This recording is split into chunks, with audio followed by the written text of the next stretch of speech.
अभी कुछ ही दिन पहले मैं एक दूसरे घर में शिफ्ट हुई।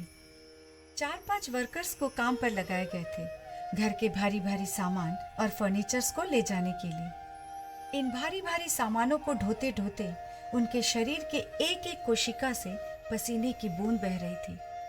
सीढ़ियों पर चढ़ते उतरते हर बार बिना कुछ कहे ही वो एक गहरी सांस ले रहे थे। पसीने से तरबतर उनके कमीज को देखकर मेरे अंतर मन से भी एक मर्मभेदी चीख निकल पड़ी। पर वो मेरी शारीरिक थकान की नहीं, एक अनकही वेदना की चीख थी। पसीने से तरबतर इन पुरुषों का एक परिवार भी है। परिवार का दायित्व उनके कंधों पर है, तभी तो बिना किसी शिकायत के ही वो ये बोझ दिनों दिन उठाते जा रहे हैं। मुझे पता है उनकी ये शारीरिक थकान सबसे पवित्र और अपार्थिव है। परिवार का दायित्व अपने कंधों पर लेने वाले ये पुरुष, तुम हमेशा खुश और सुखी रहो। लंबे सफर तक जाने वाली एक बस से राजशाही से ढाका वापस आ रही थी मैं। समय आधी रात का। ठंड के प्रभाव से सारा शहर मानो सिकुड़ सा गया हो। हाईवे पर टोल टैक्स वाले कमरे के सामने चद्दर ओढ़े एक मध्यम उम्र के पुरुष को गाड़ियों से टोल के पैसे मांगते हुए देखी। हमारे बस के कंडक्टर ने अपने गले के खराश को साफ करते हुए कहा, बहुत रात हो चुकी है, काफी ठंड भी है, जाइए घर जाकर रजाई ओढ़कर सो जाइए। पर मुझे पता है वो पुरुष या तो किसी के पिता या किसी के पति है। उनके भूखे पेट की पीड़ा को कम करने के लिए इस ठंड की रात में भी उन्हें सड़क पर खड़े होना पड़ रहा है। उस पुरुष का तुम ख्याल रखना मेरे ईश्वर। मेरे घर से दूर एक सकरी गली के कोने में 3 मीटर लंबी और 2 मीटर चौड़ी एक दुकान में पान सिगरेट बेच रहे हैं एक वृद्ध पुरुष। शरीर के हर हिस्से पर मेहनत की लकीरें, चेहरे और आंखों पर थकान के निशान स्पष्ट दिख रहे हैं। सिर्फ खुद के भूख के लिए नहीं, बल्कि और भी कुछ लोगों के भूख मिटाने की कोशिश में आज भी उन्हें जीवन के इस पड़ाव में आकर मेहनत करना पड़ रहा है, जबकि इस उम्र में उन्हें आराम करना चाहिए था। इस वृद्ध पुरुष को मेरा शत शत प्रणाम। एक दिन रिक्शे पर बैठकर घर वापस आ रही थी। समय शाम का।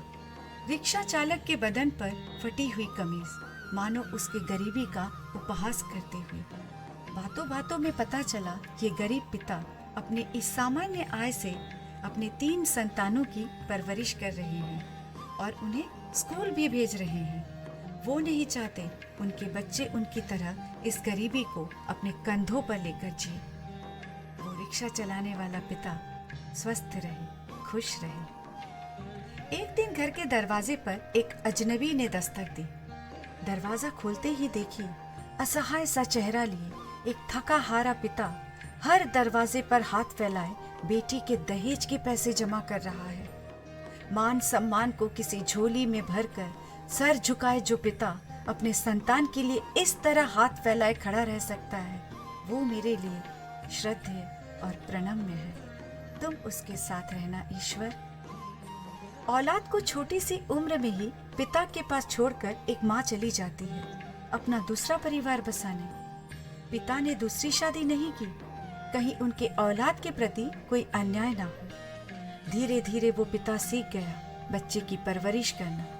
एक ही साथ माता और पिता दोनों का दायित्व निभाया। उस महान पुरुष को मेरी यादों में हमेशा जीवित रखना। सड़क पार करते समय हर बार आकर खड़ा होता है वो प्रेमी और बड़े जतन और प्यार से हाथ पकड़कर अपनी प्रेमिका को सही सलामत सड़क के इस पार ले आता है, दूसरी ओर से आने वाली एक तेज रफ्तार गाड़ी से उसे बचाने के लिए। अपनी प्रेमिका का ख्याल रखने वाले इस पुरुष का तुम ख्याल रखना मेरे प्रिय शहर। पत्नी के बीमार होने पर दिन भर ऑफिस में काम करके भी जो पति रात भर जागकर अपनी पत्नी की सेवा करे, उस पुरुष को तुम युगों युगों तक जीवित रखना, उन्हें खुश रखना मेरे ईश्वर।